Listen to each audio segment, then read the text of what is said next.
Welcome back. Hey, Mamlaka TV, Mr. Talanta Africa. Today we are discussing pornography and masturbation. This is a tough topic. I know it takes serious and strong people to discuss about this. In future, I'm going to get us someone who is recovering from masturbation. But I'll pick what Gary Block said. The more you use pornography, the more you become lonely. The more amount of pornography you use, the more you become lonely. And so what basically happens is, you must understand that pornography and masturbation facilitates depression and anxiety. In my generation, one of the things that I have picked up is to train people to be resilient. I have found out that so many of us are so anxious of even the very simple things. Very simple questions.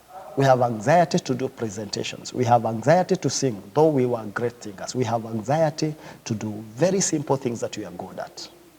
What has happened? If you look at the rate of depression, and this is my call to everybody who is an ambassador on depression, mental illness, and all that. I want us to look into the roots. What is the cause of the depression rates that are going up? Masturbation and pornography facilitates anxiety and depression. The more you become lonely, the more you depart from yourself, the more you depart from the aspect of speaking out. And I'll connect this with also your social life, because masturbation and pornography facilitates withdrawal. And so you withdraw from people, you withdraw from others. So your social life is affected. And this withdrawal makes you feel like I am lost by myself.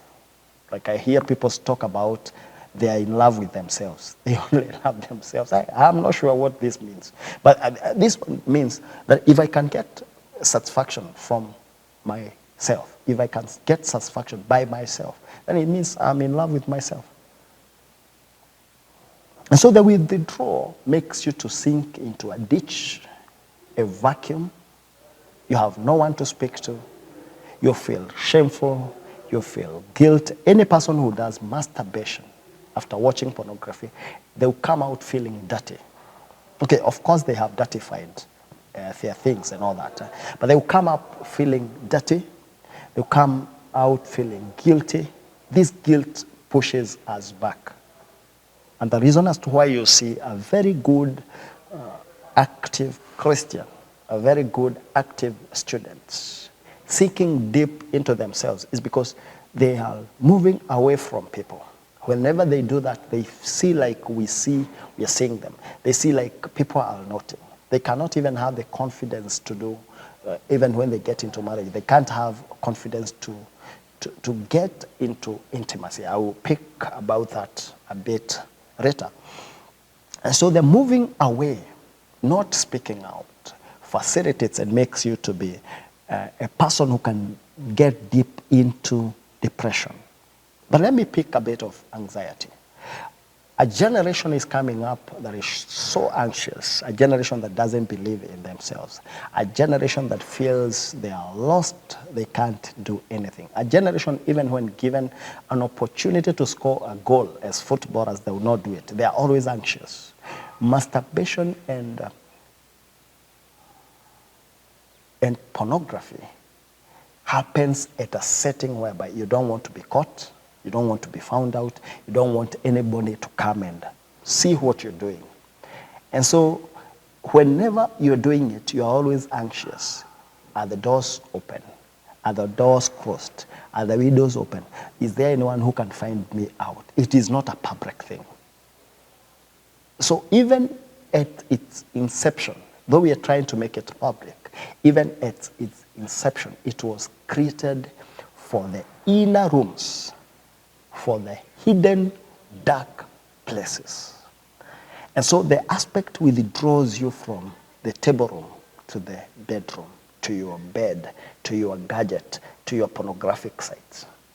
It withdraws you from people because you are always having a desire to go and watch the next clip. You want to have the continuity of what is happening. And so basically, it makes you create by yourself an aspect of sinking deep into depression because you have no one to cry out to. You have no one to go up to. You have no one to speak out to. And you are lonely. Loneliness. And this loneliness is the number one thing that is making people to sink into depression. I also talk about destroying your social life. So like you had a very close relationship with your parents, close relationship with your friends, close relationship. Now pornography pushes you out and breaks that social connection. It is broken. You no longer feel like I need to be part of this team. I would rather spend more time watching more pornography, becoming more lonely. So it is created and developed to push you out of people. And when you are helpless, you get into masturbation. When you watch pornography, more of it, you are helpless and lonely. You break your social life. You no longer want to sit amongst your people. You no longer want to celebrate and to be happy when others are happy. So your social life is broken. And this one goes on, even in marriage. You find that you don't even want to have time with your wife. You don't want to have time with your husband. You just want to be left, you alone, you lonely, watching your clips, watching your sites to make yourself happy. And so even when the mathematics, according to KN, Karaoke, Wanganga, even when the mathematics of marriage is 1 + 1 is equals to 1, so you still want to be you yourself because your social life is broken. Your social life is destroyed. Another thing that it has an impact on is your creative life. It really destroys your urge for creativity. Every human being was created to be creative. And in the ancient studies, they talk of sex transmutation. And basically sex transmutation is a synergy between your creative power and your sex energy. And they say, if you don't abuse and misuse your sex energy, you become so creative. So masturbation and pornography gives you an opportunity to destroy your creative power, to make more of yourself thinking on how to satisfy yourself, how to get this happiness, how to sink into these things, giving yourself weird thoughts, weird thinking, weird perceptions, and also thinking of everybody as an object of sex. It is in the public domain that the current man thinks about sex after every 7 seconds. The more we get into prostituting with images, the more we get into subjective feeling rather than objective, the more we sink into destroying our creativity. And our creativity is destroyed basically by the amount of people, the amount of time we use in pornography. It also, to the married people, it destroys relationships and intimacy. Because as a husband, you don't feel like you're supposed to be part and parcel of that marriage.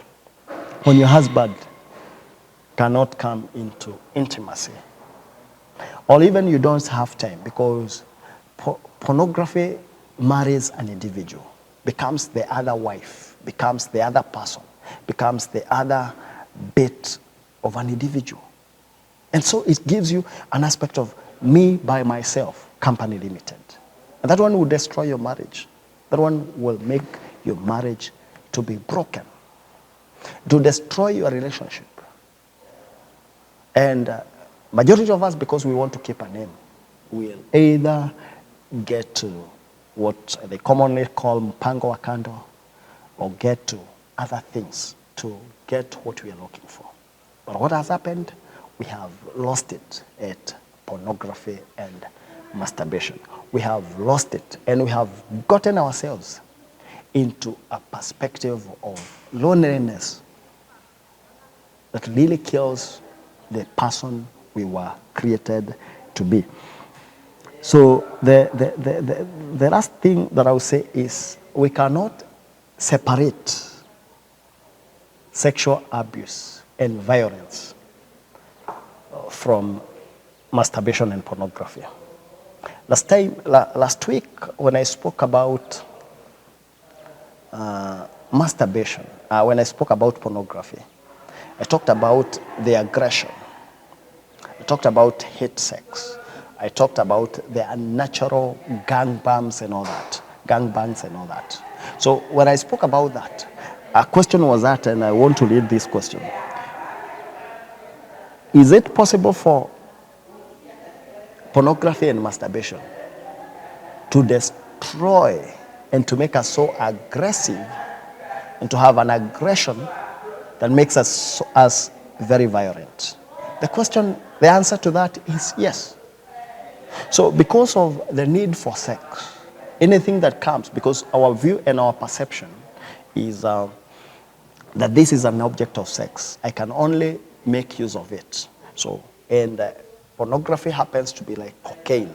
So it drives you to do things without thinking. And so you become so violent. I have heard in this generation of people who talk about date rapes. They had gone for a date. They were courting, and this guy seems to be a very good brother because he's in a suit. He wears like any other pastor, any other apostle. He wears white. He sings so well in church. But when they get for the date, this guy wants to rape the partner.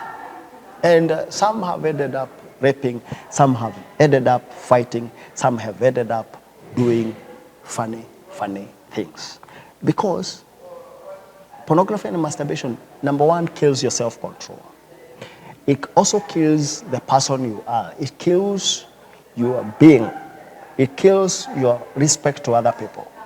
And so anytime that someone resists, you have no time to resist.